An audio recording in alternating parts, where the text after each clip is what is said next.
이야기 찬양 만 입이 내게 있으면 찰스 웨슬리.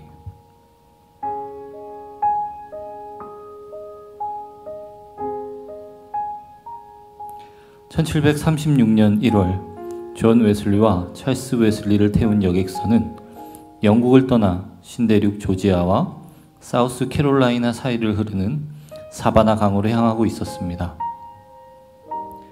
배에는 신대륙에 정착한 이주민들을 도우러 가는 웨슬리 형제와 독일 모라비아 교도 26명이 타고 있었습니다. 모라비아 교인들은 박해에서 벗어나 자유롭게 예배할 수 있는 아메리카 대륙을 찾아가고 있었던 것입니다. 그런데 갑자기 폭풍이 휘몰아쳤습니다. 거센 바람은 순식간 돛대를 두동강 냈고 바닷물은 갑판을 거칠게 두들겼습니다. 선실의 승객들은 비명을 지르며 이리저리 뛰어다녔습니다. 죽음의 공포가 모든 승객을 사로잡았지만 모라비아 교도들은 그 와중에도 흐트러짐 없이 갑판 위에서 찬송을 불렀습니다. 그들의 평온함에 홀린 웨슬리 형제는 흔들리는 난간을 꼭 붙은 채 신기하게 그들을 쳐다보았습니다. 폭풍우가 멈추자 존 웨슬리가 그들에게 다가가 물었습니다. 조금 전 세차게 몰아친 폭풍우가 무섭지 않았습니까? 그러자 한 모라비아 교인이 별일 없다는 듯 하나님께서 함께 하시잖아요 라고 대답했습니다. 이 선사의 경험은 웨슬리 형제의 삶을 완전히 바꾸어 놓았고 나중에 그들이 하나님을 뜨겁게 경험하는 계기가 되었습니다. 그 후 웨슬리 형제는 감리교를 시작하여 영국의 영적 부흥 운동을 일으켰습니다. 그들은 광산과 학교, 거리 목장을 가리지 않고 복음을 전하며 찬송을 불렀습니다. 하나님의 은혜에 이끌린 찰스 웨슬리는 모두 8,989편의 종교시를 지었습니다. 그중 6,500편이 찬송입니다. 하루에 한 편씩 써도 25년 동안 쉬지 않고 써야 하는 분량입니다. 찰스 웨슬리가 회심한 후 1년쯤 됐을 때 모라비아교 지도자 피터 벨러가 나에게 1000개의 혀가 있다면 그 모두를 가지고 하나님을 찬양할 것입니다 라고 말한 것이 떠올랐습니다.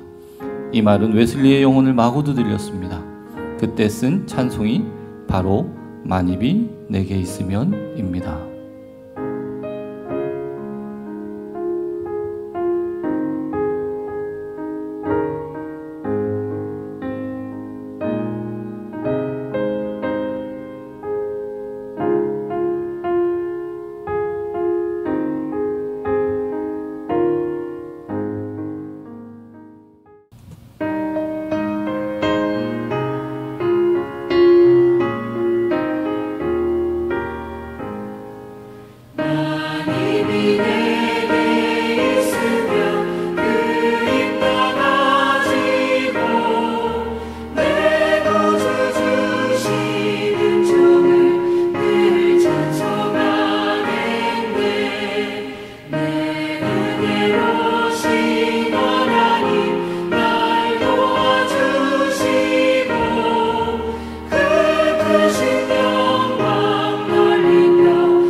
성도 여러분 안녕하세요.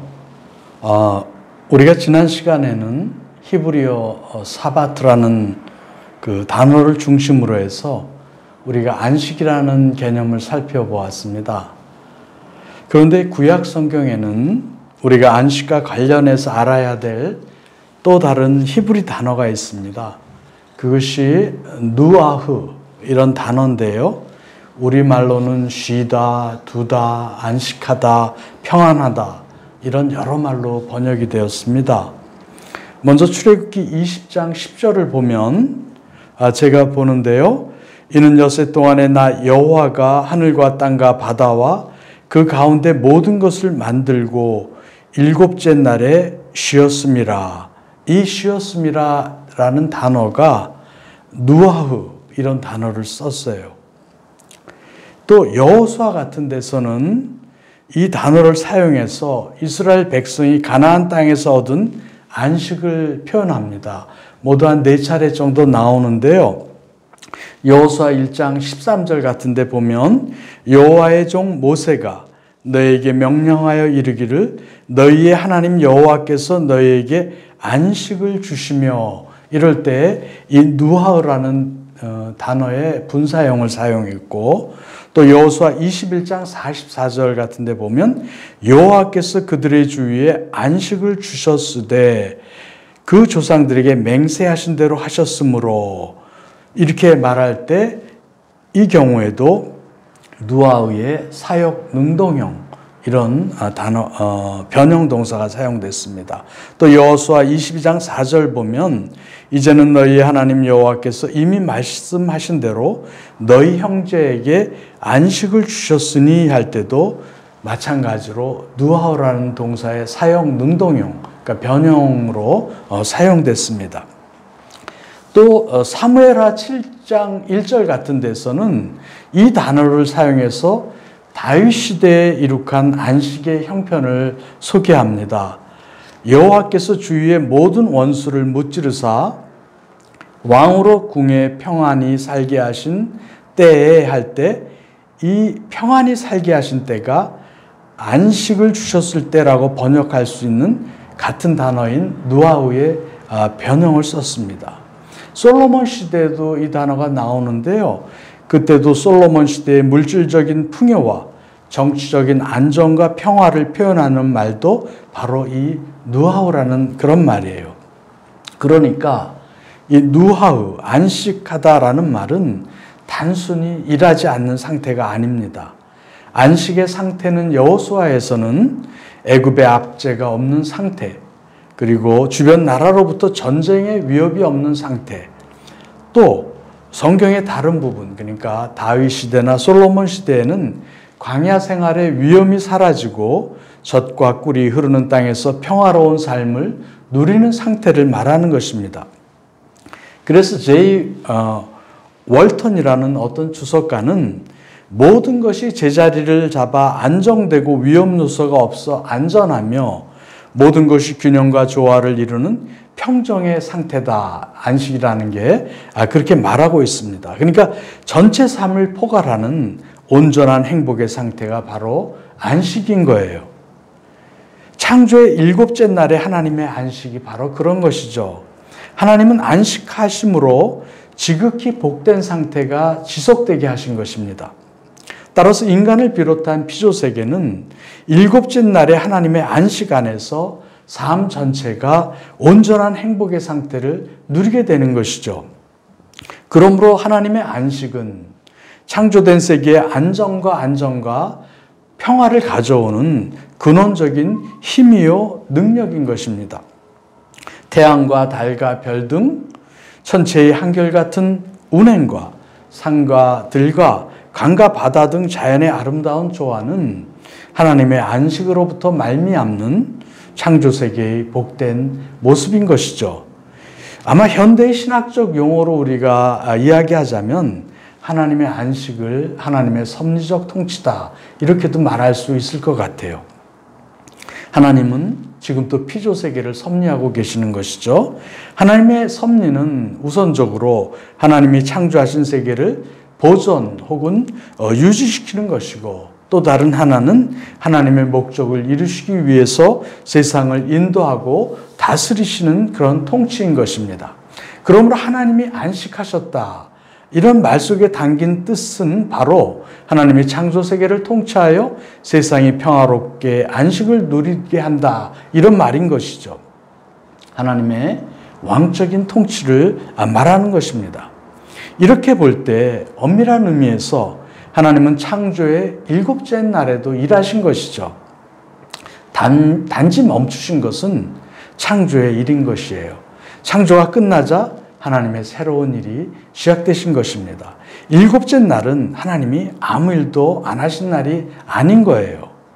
그래서 예수님도 요한복음 5장 17절에 보면 유대인들이 안식일에 병자를 고친다는 이유로 예수님을 박해하니까 예수님이 어떻게 말씀하세요?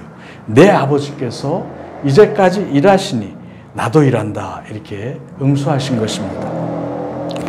더욱 특이한 것은 이 일곱째 날은 창세기 1장에서 말하는 저녁이 되고 아침이 되니 몇째 날이다 하는 시간의 흐름이 나오질 않아요. 여섯째 날까지는 그런 말씀들이 반복되잖아요.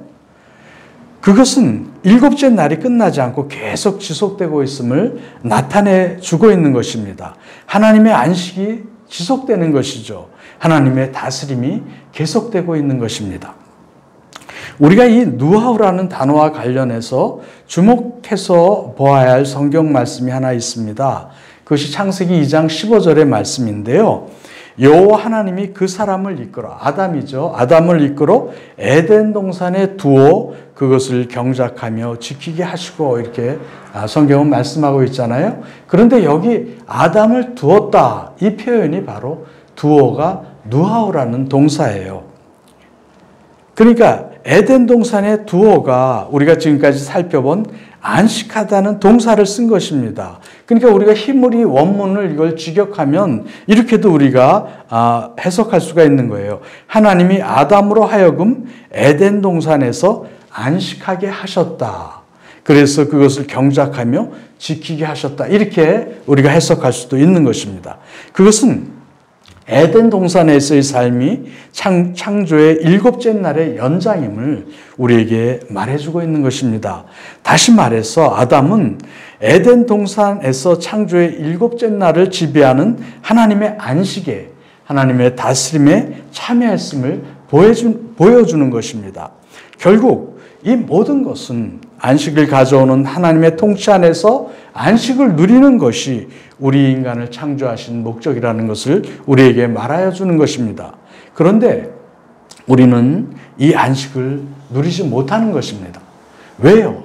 아담이 에덴 동산에서 범죄했기 때문에 인간은 안식의 영역에서 삶 전체를 포괄하는 온전한 행복의 상태에서 수고와 고통과 눈물과 죽음이 지배하는 영역으로 추방된 것입니다. 그런데 하나님의 안식은 사라지거나 파괴되지 않습니다. 그것은 영원한 것입니다.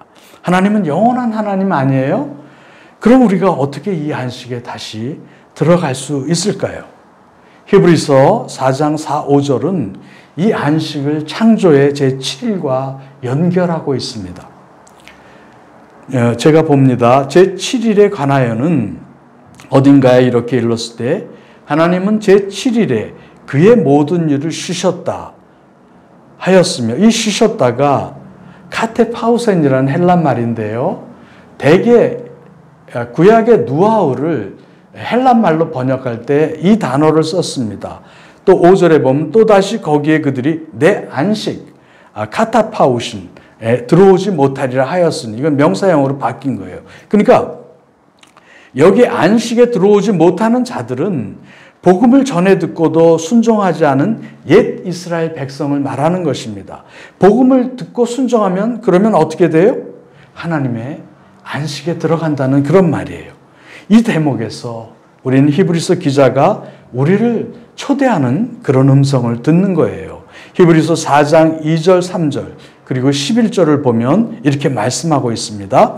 그들과 같이 우리도 복음 전함을 받은 자이나 들은 바 그 말씀이 그들에게 유익하지 못한 것은 듣는 자가 믿음과 결부시키지 아니함이라.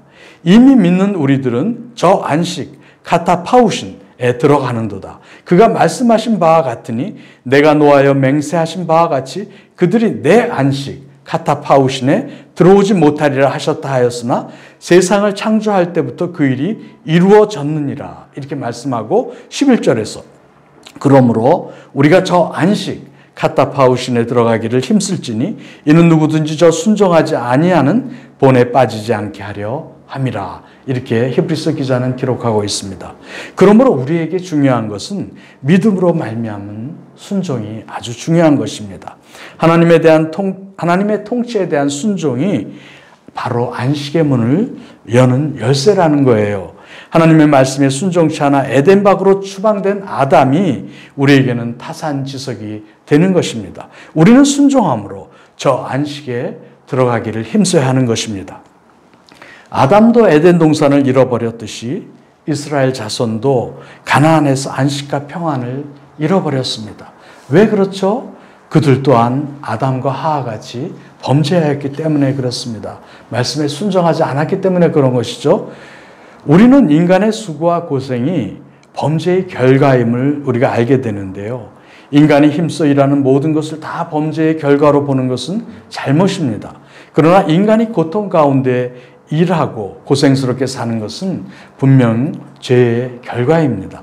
하나님이 인간을 지으신 목적은 안식을 누리는 것, 자유와 기쁨과 평안을 누리는 것, 그것이 인간을 향한 하나님의 원래 의도였습니다. 문제는 사람들이 안식을 갈구하지만 그것을 얻지 못한다는 데 있습니다. 특히 현대인들은 어때요? 마음의 평안함과 쉼이 사라진 지 오래됐어요. 사람들은 쉼을 얻기 위해 여러 가지로 노력하잖아요. 어떤 사람은 술과 담배, 또 어떤 사람들은 각종 오락, 또는 게임, 포르노그래피, 또 어떤 사람은 마약까지 탐닉하는 사람들도 있어요. 그러나 모두 다 허사인 것이죠. 그런데 이런 것들은 다 아담의 범죄와 그로 인해 야기된 타락으로 인해서 안식에 이르는 길이 막혀버려서 그런 것이죠. 어떻게 우리가 안식에 이를 수가 있습니까? 그 길은 오직 하나뿐인 거예요. 예수 그리스도를 통해서만 우리가 그 길에 이룰 수 있는 것입니다. 예수님은 그래서 마태복음 11장 28절에서 이렇게 말씀하시는 거예요. 수고하고 무거운 짐진 자들아 다 내게로 오라. 내가 너희를 쉬게 하리라. 이 쉬게 하리라는 카테파우신이라는 동사를 쓰지 않고 아나파우소 원형이 그런데요. 이 단어를 썼어요. 그런데 한국말로 번역하면 안식하다, 영적인 휴식을 얻다, 쉬다 다 이런 뜻이에요. 나는 마음이 온유하고 겸손하니 나의 멍에를 메고 내게 배우라. 그리하면 너희 마음이 쉼을 얻으리라. 아나파우시라는 단어를 썼어요. 그러니까 태초에 아담이 에덴에서 안식을 얻었던 것 같이 이제 사람들에게 쉼을 얻는 새로운 길이 열린 것입니다. 예수 그리스도께 가는 것이 바로 그 쉬는 새로운 길인 거예요. 그것이 바로 구약에서 말하는 에덴에 거하는 길이요, 가나안 땅에 거하며 안식을 얻는 그런 길인 것입니다. 하나님 나라의 백성으로 하나님의 통치를 받는 것이죠. 그래서 히브리서 기자는 이어서 이렇게 말씀하고 있는 거예요. 히브리서 4장 14절인데요. 그러므로 우리에게 큰 대제사장이 계시니 승천하신 이 곧 하나님의 아들 예수시라. 우리가 믿는 도리를 굳게 잡을지어다. 이렇게 말씀하는 거죠. 여러분, 우리에게는 예수님이 계십니다. 예수님은 안식일의 주인이세요. 왜요? 그분이 하나님이시기 때문에 그런 거예요. 그분이 우리를 위하여 자신의 몸을 산제사로 드리신 우리의 대제사장이신 거예요. 그러므로 우리가 예수 믿는 믿음을 굳게 지키면 예수 안에서 저 영원한 안식에 들어가게 되는 것입니다. 현대의 우리는 과거 이스라엘 백성들처럼 안식일이 아니라 주일을 지킵니다. 이스라엘의 안식일은 금요일 해가 질 때부터 토요일 해가 질 때까지를 말합니다. 오늘날 그리스도인들은 한 주가 시작되는 주일을 지킵니다. 주님의 날을 지키는 것이죠. 구약의 안식일은 하나님이 천지 창조를 완성하신 것을 상징하는 날이라면, 주일은 지난주에 우리 목사님이 설교 말씀처럼 예수님의 부활을 상징하는 날인 거예요.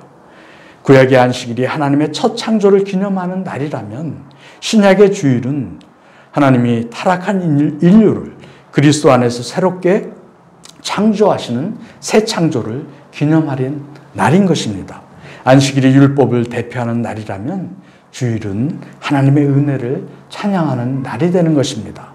우리가 주일에 하나님을 예배할 때, 그때 누리는 안식, 하나님의 말씀에 순종할 때 누리는 안식, 연약한 자를 돌보며 생명의 사역을 펼칠 때 누리는 그 안식, 하나님의 말씀을 믿지 않는 사람들에게 증거할 때 누리는 영혼의 안식. 그 영혼 속에 있는 시간을 구별할 때만 누릴 수 있는 창조의 안식. 여러분, 우리의 인생 속에서 이 안식이 회복되는 축복이 있기를 바랍니다. 우리가 몸이 일하기 위해서 안식하는 것이 아닙니다. 또 몸을 살리기 위해 안식하는 것도 아닙니다. 우리가 창조의 목적대로 살기 위해서 우리가 안식하는 겁니다. 우리의 몸이 회복되는 것은 우리가 하나님의 말씀대로 살면 그냥 더해지는 거예요. 창조의 안식이 우리 삶을 다스리기 바랍니다. 천지를 창조하시되 인간을 하나님의 형상대로 창조하신 하나님의 놀라운 목적을 안식의 삶을 통해서 날마다 향유하시는 우리 모두 되시기를 주님의 이름으로 축원합니다. 샬롬. 네, 안녕하세요 여러분. 오늘도 수강사를 통해서 또 풍성한 교제의 시간 되시기 바랍니다. 오늘 우리가 모신 분은 지난번에 그 성진경 집사님이 나오셔서 애 넷을 키우다가 이러다 내가 죽을지도 모르겠다 그런 인터뷰를 하셨는데, 오늘은 그 성진경 집사님과 같은 집에서 같이 아이들을 돌보면서 또 살아가고 있는 우리 남편분, 우리 박혜영 집사님을 이 자리에 모셨습니다. 우리 박수로 환영해 주세요. 네, 안녕하세요. 반갑습니다. 박혜영 집사입니다.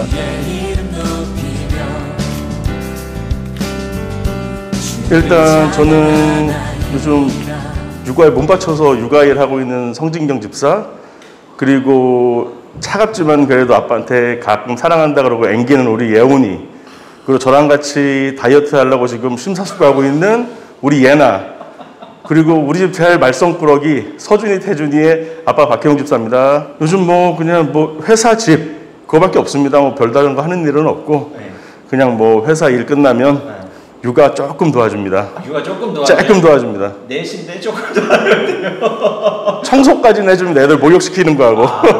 목욕시키는 것도 네. 이제 4명을 한꺼번에 시키면 거의 약간 공장처럼 맞습니다. 공장처럼 이렇게 짜자잔 차례대로 들어가서. 친구들 교회는 제가 한 2009년도에 그 남지호 황은경 집사 전도로에서 나왔고요. 남지호 집사님이 전도로에서 솔직히 말하자면 황은경 집사 보고 마음이 틀려졌죠. 네, 너무 뭐 남지호 집사님이 들으면은 좀 서운할 수가 있는데 뭐 본인은 자기가 계속 아직까지 자기가 저를 전도했다고 하는데 그래요? 네, 뭐 남지호 집사도 노력은 했지만 그래도 우리 황은경 집사가 믿지 않는 저를 위해서 오지 말아야 될 것도 오면서까지 전도를 하려고 노력을 한 것 같고, 그 기억을 이제 되새겨 보면은 그래서 그때 언제 교회 나올 거냐고 했을 때 날짜를 얘기를 해버려 가지고 언제 올 거냐고 그렇죠. 물어봐가지고 또 할 수 없이 또 한 번 뱉은 말 또 실언일까봐 그냥 나왔죠. 그게 첫 이제 교회 이제 사회 교회는 이제 첫 발을 디딘 거고요. 몇 년 들어가셨어요? 2009년도입니다. 네. 그럼 그때부터 처음 교회를. 그렇죠. 네. 그 전엔 이제 뭐 군대에 있을 때 그때 이제 다녔던 거고 군대 제대하고는 아예 그냥 세상에 빠져 살았죠. 네. 그러다가 교회를 안 다니고 있다가 이제 황경 집사, 남주 집사 만나면서 이제 전도를 해서 이렇게 교회에 나오게 됐습니다. 네. 아니 근데 지난번에 그 성진경 집사님이 인터뷰하시면서 어떤 얘기를 했냐면 교회 자랑을 엄청 하더라고요. 목사님도 어떻게 좋으시고 뭐 사모님도 좋으시고 뭐 어떤 분들이 우리 교회에 다닌다 막 자랑을 하는데 같이 가자는 소리는 안 하길래 왜 같이 가자고 왜 안 하는 거야? 막상 이렇게 성진경 집사님 자기를 교회에 오란 얘기는 하지 않았다. 그게 전략이었어요. 전략이었어요? 이게 교회 한 번 나가면 솔직히 믿지 않는 사람들 나오기가 힘들잖아요. 힘들죠. 그래서 타이밍을 본 거죠. 만날 때마다 자기 발로 나오게. 그래서 어느 시점이 됐을 땐 이때다 싶더라고요. 딱 걸렸다. 그때 한번 이제 딱 가자고 하니까는 이제 따라오더라고요.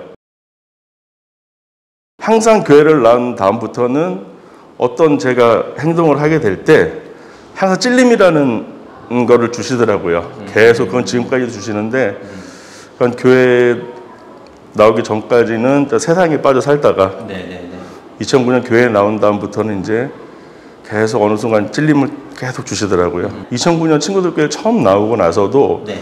한 1년 반, 2년 정도는 계속 세상에 빨아 살았고 제 주변에 믿는 사람이 이제 남조 집사, 의경 집사 빼고 네. 저는 이제 사회에서 만난 이제 형들, 그 형님들하고도 많이 그렇죠. 어울리면서 네. 예, 안 다녔으니까 이제 많이 이제 세상에 빠져가지고 살았죠. 그러다가 어느 순간 그 2011년 올 12월 말에 보통 송구영신 예배를 하잖아요. 네, 근데 그 교회를 다니고 있으면서 그 전날까지 제가 좀 세상에 빠져 있었어요. 그래서 그 전날까지 말일까지도 스케줄이 다 잡혔었어요. 예. 그래서 이렇게 그런 원래 연말에 맞춰 네, 그렇죠. 그런데 이상하게 송구영신 예배 하루 전에 아침에 새벽에 들어와서 자고 일어났는데 그때 따라 유난히 찔림이 많더라고요. 그래서 모임을 안 나가게 되고 송구영신 예배를 나왔는데 그때는 말씀 카드를 11년도에 뽑았었어요. 맞아요. 예전에 말씀 카드 같은 그때 말씀 카드를 뽑았는데 네. 고린도후서 7장 1절 거룩함을 온전히 여기며 육과 영을 거룩하게 여겨라 이렇게. 그렇게 뽑았어요. 이게 딱 뽑히더라고요. 그래서 그때부터 말씀도 기억하고 계시네. 네, 그때부터 왜냐면 그때부터 제가 그 마음을 하루 전까지만 해도 유난히 그 전에 낭심의 가책, 찔림 이런 게 많이 받다고 이렇게 하면 안 되는데 내가 너무 나가는 건 아닌가 뭐 이렇게 하시더라고요. 그래서 그 말씀을 뽑고 이제 바로 거의 한 10년 이상 피우던 담배를 금연을 바로 하게 됐습니다. 네. 그리고 하나님께서 도와주실지 몰라도 이제 제가 만나는 분들이 좀 세신 분들이었어요. 뭐 지방에서 어렸을 때부터 올라와가지고 바닷가 출신들 막 이러니까는 뭐 이런 사람들이 좀 강하잖아요. 네. 그러니까 저도 그런 걸 좋아하고 마음에 맞으니까 계속 10몇 년을 계속 만났던 거죠. 그런데 이제 하나님께서 어떻게 하셨는지 방법으로 어느 순간 한 명씩 정리가 되는 거예요, 주변에. 그 사람들이. 네, 안 좋은 곳으로 뭐 2년 보내기도 하시고 막 그분들을. 그러면서 자연적으로 이제 정리가 됐어요. 네. 정리가 자연적으로 되게 돼서 참 제가 이렇게 변할 수 있는 계기가 그때 처음이 됐고 또 두 번째 인격적으로 만난 건 이제 그렇게 교회를 다니면서 이제 기도하는 습관이 생겼죠. 조금 그래도 2011년 전보다는 2011년 후에 조금 나아져서 이제 저희 가족을 위해 기도하게 됐어요. 네, 뭐 시간을 특별히 낸 건 아니고 그 11년부터 2년 정도, 2년 반 정도를 이제 회사 출근하기 전에 차에서 한 15분씩 일주일에 뭐 물론 빼먹을 때도 있었죠. 15분 기도하기 쉽지 않은데. 네, 차에서 15분 정도 10분 15분씩 해서 차에서 항상 이제 저희 가족 그때 교회에 나오게 해달라고. 그래서 무늬만 성당 다닌다고 성당 안 가는 박세희 집사 교회에 나오게 됐고 그리고 이제 저희 어머니도 교회에 나오시고 또 몇 년 또 기도해서 저희 아버지도 교회에 나오시고 아직까지 지금 믿음이 크게 있지는 않으시지만은 그래도 지금 만나도 교회 다니니까 항상 감사한다는 말이 많이 나온다 이런 말을 들을 때마다 좀 뿌듯해요. 그게 이제 가장 큰 제가 이제 뭐 간증이라면 간증 그 두 건이 참 저한테 중요했던 순간인 것 같아요. 친구들 교회는 나에게 뭐뭐보다 그 친구들 교회는 부담 없이 첫 발을 딛게 해준 것인 것 같아요. 교회라는 곳을. 첫 발을 원래 믿지 않는 사람들이 저도 믿지 않았을 때는 기피 대상 1호가 목회자분들. 괜히 만나면 죄인 된 것 같고 권면할 것 같고 기피 대상 1호분들이 이제 목회자분들이시거든요. 근데 말은 이제 환경사한테 뱉어놨지. 그리고 교회를 나왔는데 처음 친구들께 그때 나왔는데 담임 목사님도 겉모습과는 다르시게 되게 위트하시게 뭐 큰형님처럼 이렇게 반겨주셨어요. 담임 목사님 그렇죠. 그래서 그런 식으로 해주셨는데 또 교회에 대한 그런 저는 그때 전까지 목사님들 권위주의적이시고 막 고리타분하고 막 이런 분이신 줄 알았는데 그때 그렇게 또 반갑게 맞아주시고 하니까 적응하기가 좀 쉬웠어요. 그런데 몇 달 동안은 다니기가 힘들었어요. 그렇죠. 그래서 자꾸 뭐 시킬까봐. 교회를 잘 아시는군요. 뭐 시킬까봐. 근데 참고 나왔는데 결국은 이제 저희 가족 모두 3대가 친구들 교회를 다니게 되는 은혜를 허락하여 주셨죠.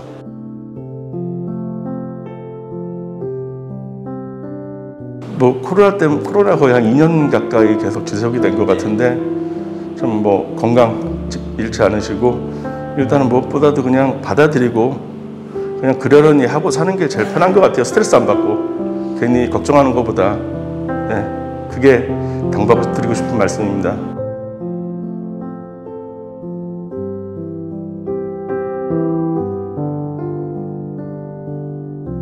안녕하세요. 성도님들, 저의 이 시간을 기다리셨나요?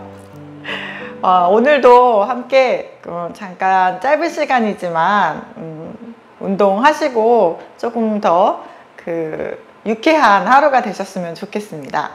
우리 다 같이 몸치기로 시작하겠습니다. 네, 음악 주세요. 오른쪽부터 쳐서 올라갈게요.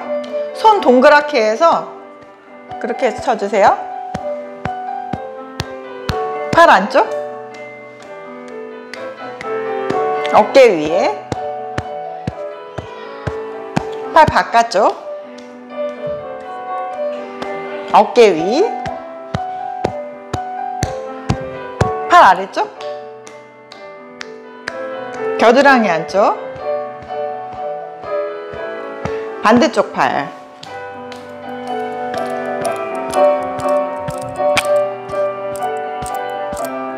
팔 안쪽,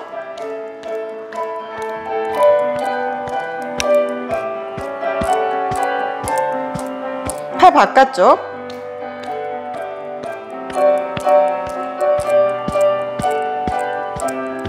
팔 아래쪽,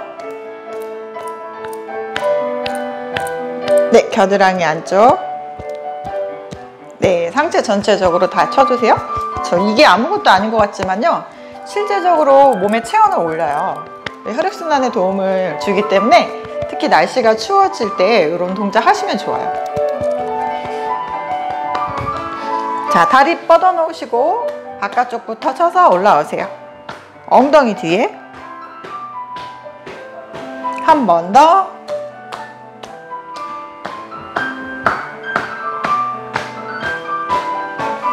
발목 안쪽,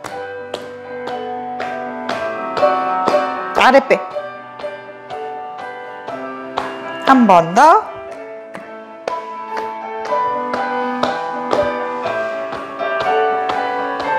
네, 발목 안쪽부터 쓸어 올릴게요.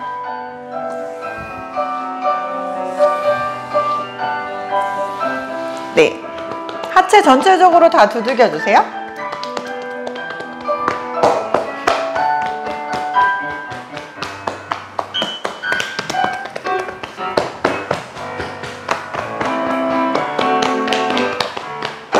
자, 이제 스트레칭 들어가도록 하겠습니다. 턱 가슴 쪽으로 살짝 당겨 놓으시고요. 등을 바르게 세우고 자세를 잘 유지해 주세요.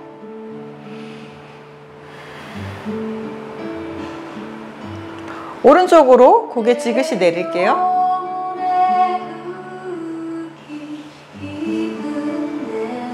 반대쪽.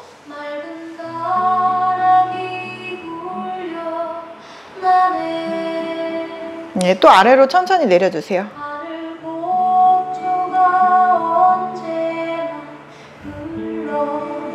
위로.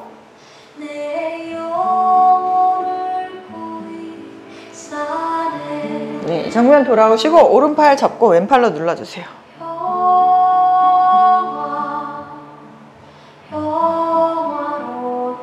반대 방향.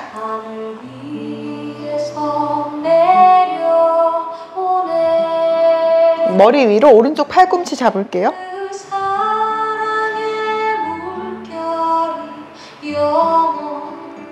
반대쪽.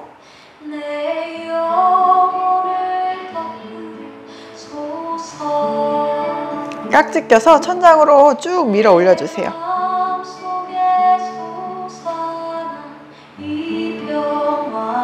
손 앞으로 가져오시고 등 동그랗게 말아주세요.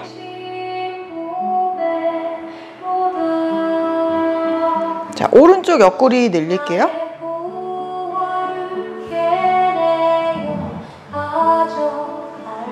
반대쪽.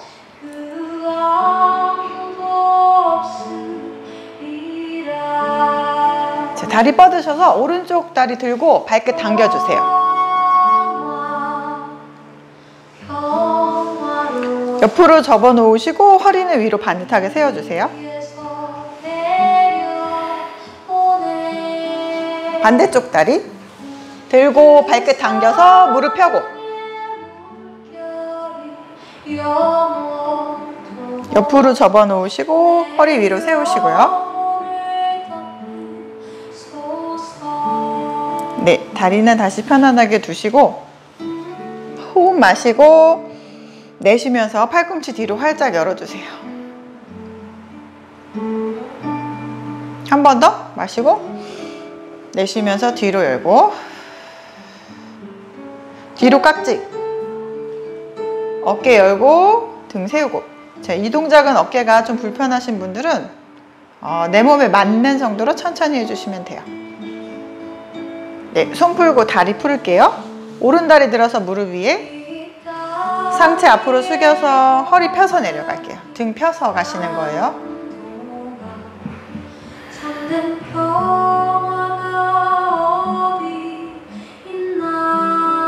반대쪽 다리 먼저 올리고요. 등을 펴시고 상체를 살짝 기울여서 내려간다는 느낌으로.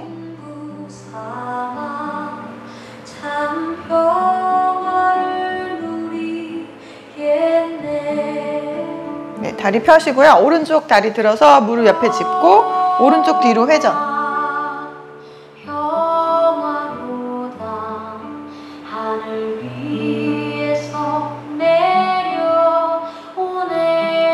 반대쪽 갈게요.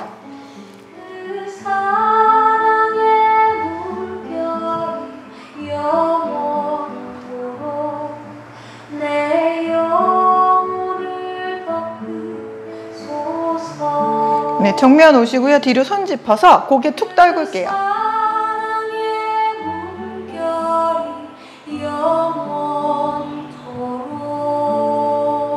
앞으로 오셔서 발끝 닦기.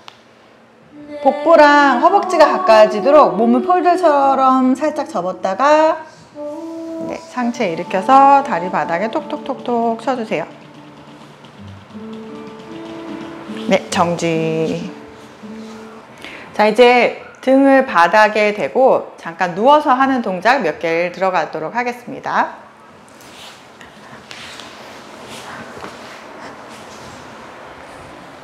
자, 등을 바닥에 대고 누울 때 어깨를 끌어내려 주시고요.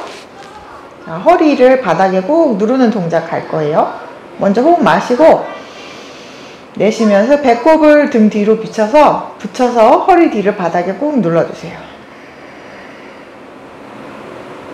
마시면서 허리 힘 풀고 내쉬면서 허리 바닥에 지그시 붙여주세요. 네, 허리 주변에 속근육을 강화하는 동작이에요. 자, 한 번 더 마시고 내쉬면서 허리 바닥에 붙여주세요. 자, 무릎을 가슴 앞으로 가져오셔서 앞뒤로 왔다 갔다 하실게요. 자, 여기서 이제 테이블탑이라는 자세, 정강이가 바닥과 평행을 이루게 하고 이렇게 자세 만들어 보겠습니다. 이 자세를 할 때 허리가 살짝 뜨실 건데요. 호흡을 마셨다가 내쉬면서 허리를 바닥에 꾹 붙여주세요. 자, 붙여놓고 제가 20카운트만 셀게요. 허리를 바닥에 붙인 그 상태를 계속 유지해주세요. 하나, 둘, 셋, 넷, 다섯, 여섯, 일곱, 여덟, 아홉, 열, 둘, 셋, 넷, 다섯, 여섯, 일곱, 여덟, 아홉, 20. 20개에 버티기 어려우신 분들은 중간에 무릎을 접어서 이렇게 당기시면 돼요. 이 동작은 허리에 전혀 무리를 주지 않으면서도 척추 주변의 근육을 강화하는 동작이거든요. 자, 한 번만 더 갈게요. 먼저 호흡 마시고 내쉬면서 허리 바닥에 꾹 붙여놓고 붙여놓은 상태를 유지하면서 호흡하시는 거예요. 하나, 둘, 셋, 넷, 다섯, 여섯, 일곱, 여덟, 아홉, 열, 둘, 셋, 넷, 다섯, 여섯, 일곱, 여덟, 아홉, 열. 네, 무릎 접어서 가슴 앞으로 가져오시고 살짝 앞뒤로 흔들어 주세요. 자, 이제 옆으로 팔베개를 하고 누워볼게요. 팔베개를 하고 누워서 자신의 몸이 매트와 일자가 됐는지 한번 확인해 주세요. 그다음에 다리를 양다리를 모아서 매트 모서리 있는 쪽으로 가져가시고요. 그리고 위에 있는 다리를 골반 높이만큼 살짝 들게요. 발목을 꺾어주세요. 자, 그 상태에서 다리를 위로 이렇게 들었다가 내리실 거예요. 자, 내릴 때 붙지 않고 원래 골반 위치까지만. 자, 위로 5번만 들었다 내릴 건데요. 천천히 가겠습니다. 하나. 내려올 때는 다시 골반 위치만큼. 둘. 너무 많이 안 드셔도 돼요. 셋. 복부에 살짝 힘 잡아주세요. 넷. 5. 자, 뒤돌으면 반대쪽이 되는데 그러면 제가 정면이 안 보이기 때문에 저는 살짝 위치를 바꾸겠습니다.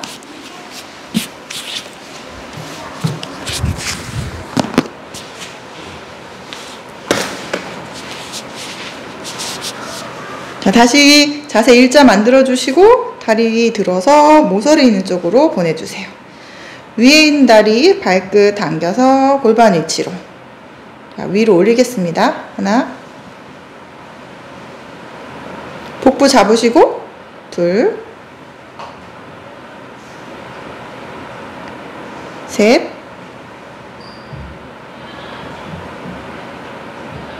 넷.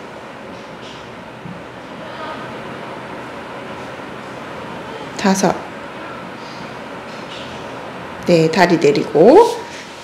지금 하신 동작은 엉덩이의 중둔근이라는 근육을 발달시키는 동작인데요. 평상시 우리가 이 근육을 거의 쓸 일이 없어요. 근데 보행에는 굉장히 중요한 그런 부위거든요. 네, 제 시간을 통해서 만이라도 이 근육을 잘 단련하시고 건강하게 보내셨으면 좋겠습니다. 감사합니다.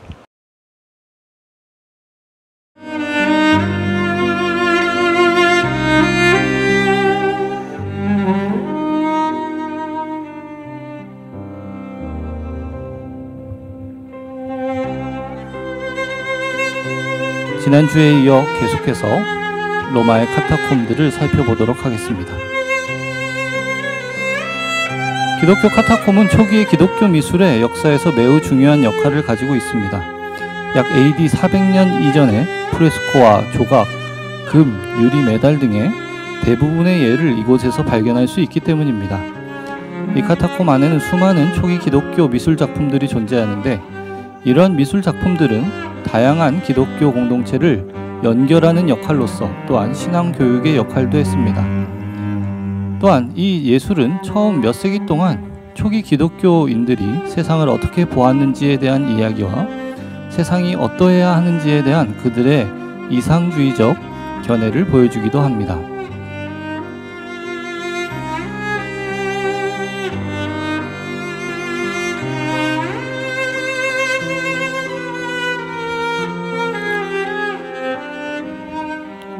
중간세기 동안 카타콤은 1578년에 우연히 재발견될 때까지 잊혀진 채로 남아 있었습니다. 로마의 지하 묘지는 16세기에 우연히 발견되었습니다. 이탈리아 고고학자 안토니오 보시오가 그것들을 수십 년 동안 탐험하기 시작했습니다. 그는 고대 지하 묘지를 최초로 기술한 사람이기도 했습니다.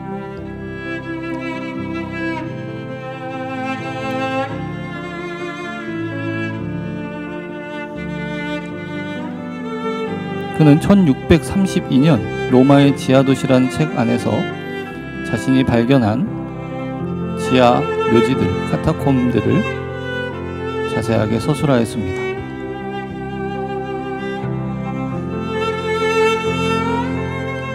그리고 바시오를 이어서 조반니 바티스타 드 로시가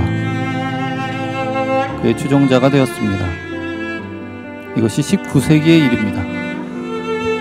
데로시는 지하묘지에 대한 최초의 광범위한 전문 연구를 발표하는데 그는 무려 40년 동안 27개의 지하묘지를 발견했습니다.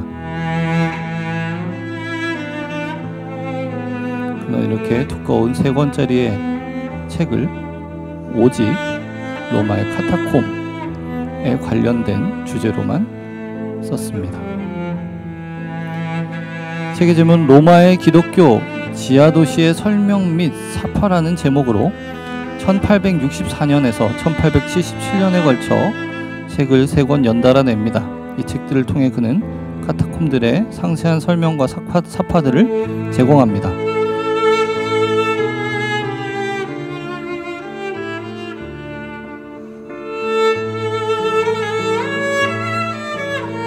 (1956년과) (1959년에) 이탈리아 당국은 로마 근처에서 더 많은 지하 묘지를 발견했고 카타콤은 비로소 초기 기독교 교회의 중요한 기념물이 되었습니다. 이제 2개의 유명한 카타콤의 모습을 상세하게 한번 살펴보도록 하겠습니다. 먼저는 칼릭투스 카타콤입니다. 칼릭투스 카타콤은 비아 아피아 가도에서 가장 오래된 현존하는 묘지입니다. 이 카타콤은 데로시에 의하여서 발굴되었습니다. 이 카타콤은 2세기 말에 만들어졌으며 15헥타르의 영토를 구성하는 넓은 범위를 가지고 있고 수용 인원은 약 50만 명에 이르는 거대한 지하 구조물입니다. 콜로세움의 남동쪽에 위치하고 있습니다.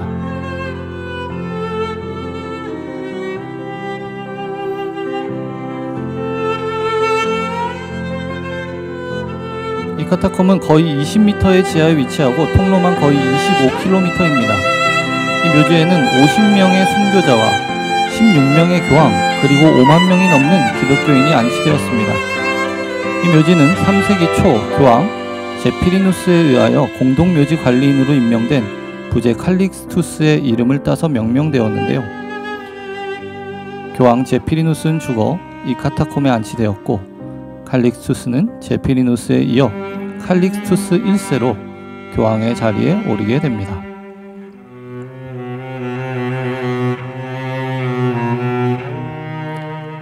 카타콤 내부를 잠시 살펴보시죠.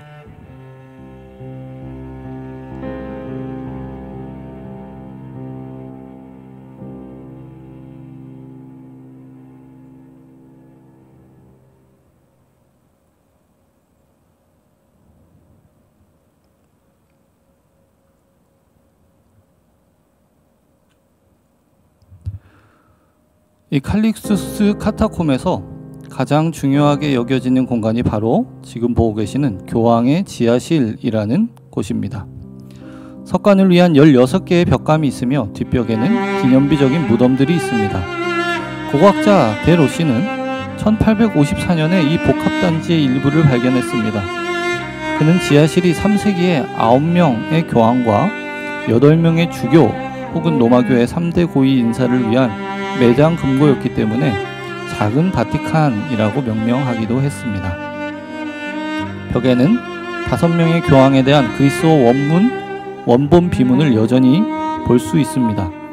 4개의 묘비에는 교황의 이름 옆에 주교라는 칭호가 있는데 이는 로마 교구의 주교가 교황이기 때문에 이렇게 적혀져 있습니다.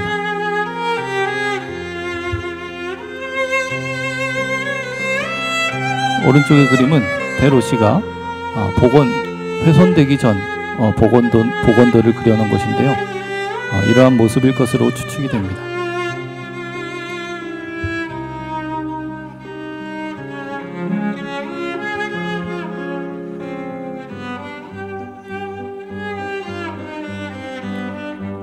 그리고 칼릭투스 카타콤 안에 있는 프레스코화들입니다.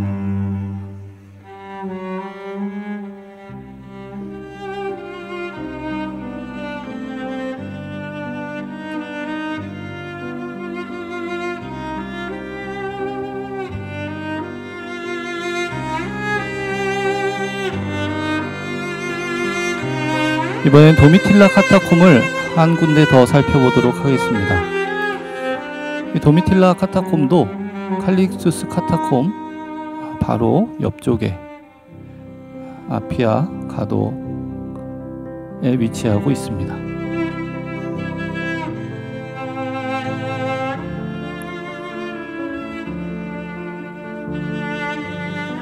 입구에 들어서면 정원도 존재하고요. 카타콤 위에 지은 건물들도 있습니다. 성 칼릭투스 카타콤 가까이에 크고 인상적인 도미틸라 카타콤이 지하 동굴에 17km에 걸쳐서 퍼져 있습니다. 도미틸라 카타콤은 로마의 지하 무덤 네트워크 중 가장 크고 오래된 곳이라는 점과 여전히 실제 유골들이 안치되어 있는 유일한 카타콤이라는 면에서 독특합니다. 다른 카타콤들은 관람객들이 접근할 수 있는 곳의 유골은 모두 이동시켰기 때문입니다. 또한 카타콤 내부가 최상의 상태로 보존되어 있으며 모든 카타콤들 중에서도 규모가 가장 큰 것으로 알려져 있습니다. 2세기 프레스코와 작품 최후의 만찬과 다른 가치 있는 예술품들이 그 통로에 그려져 있습니다. 이 도미틸라 카타콤도 데로시에 의하여 발굴되었습니다.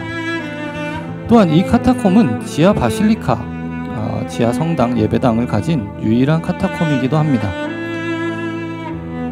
그러나 897년의 지진으로 이 바실리카가 일부 파괴되었고 1593년에 재발견되어 1870년에 재건되었습니다. 현재 지하 4층까지 발굴되었고 일반인들에게는 지하 2층까지만 공개되고 있습니다.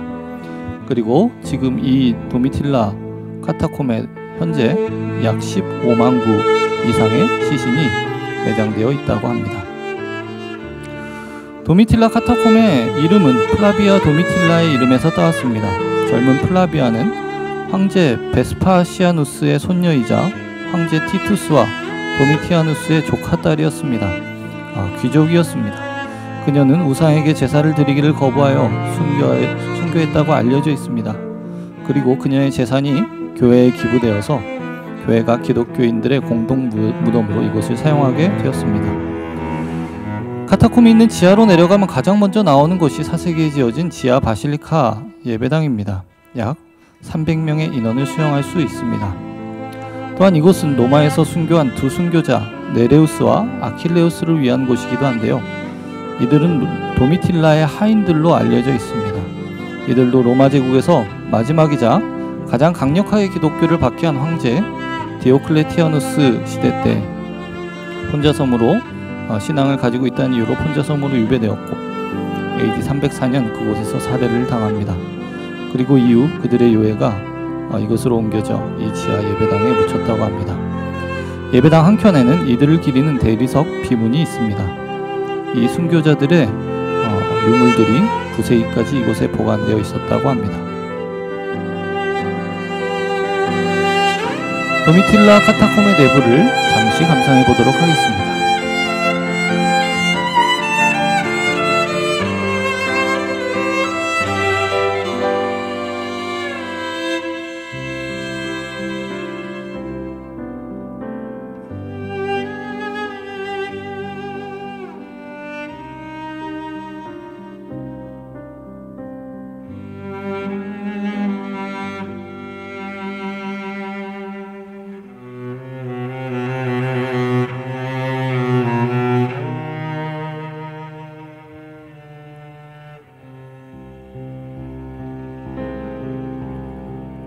도미틸라 카타콤은 실제로 이렇게 예배를 위한 장소가 마련되어 있기도 합니다.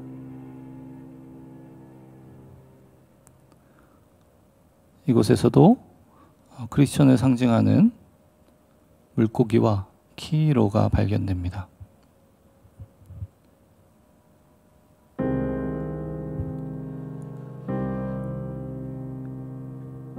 카타콤에 보관되었던 죽은 자들의 묘와 벽면에는 당시 이곳에 숨어 지내던 사람들의 신앙 고백적인 그림들이 많이 그려져 있습니다.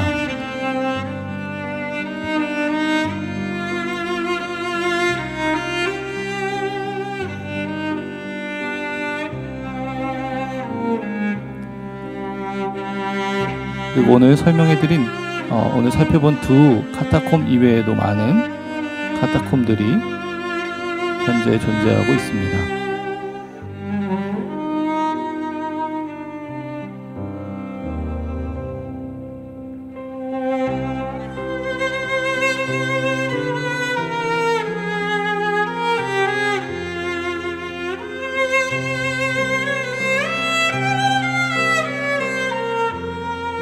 초기 기독교인들이 카타콤에 그린 그림들은 주로 죽음을 이겨낸 성경의 이야기와 같이 자신들의 처한 상황과 관계가 깊은 그림들이 많이 있습니다. 선한 목자 또는 당나귀 뼈로 많은 사람의 블레셋 사람들을 죽인 삼손의 이야기, 사자굴 속의 다니엘, 또한 맹렬한 용광로 속에 갇힌 사드락과 메삭과 아벳느고, 또한 폭풍이 이는 바다 한가운데 던져지는 요나, 그리고 부활한 나사로의 모습. 이러한 그림들은 노마의 박해 속에서 언제 잡혀 사자의 밥이 될지 모르는, 검투사의 칼날에 죽임을 당해야 할지 모르는 자신들의 처지와 그럼에도 자신들을 죽음에서 구해주실 유일한 소망인 하나님만을 말하는 그들의 신앙의 표현이었습니다. 어두운 지하 묘지 속에서 예수 그리스도에 대한 복음과 부활의 소망을 품고 살았던 초기 기독교인들에게 죽음은 부정하고 멀리하고 싶은 그런 것이 아니었습니다. 오히려 신앙을 지키며 죽은 이들이 놓인 자리는 성스럽고 거룩한 곳이었기에 그들은 한 공간 안에서 죽음과 삶을 같이 이어갈 수 있었던 것입니다.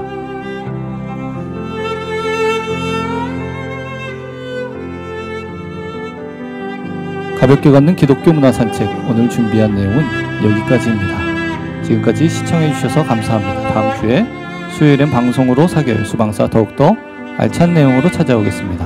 감사합니다. 평안한 밤 되십시오.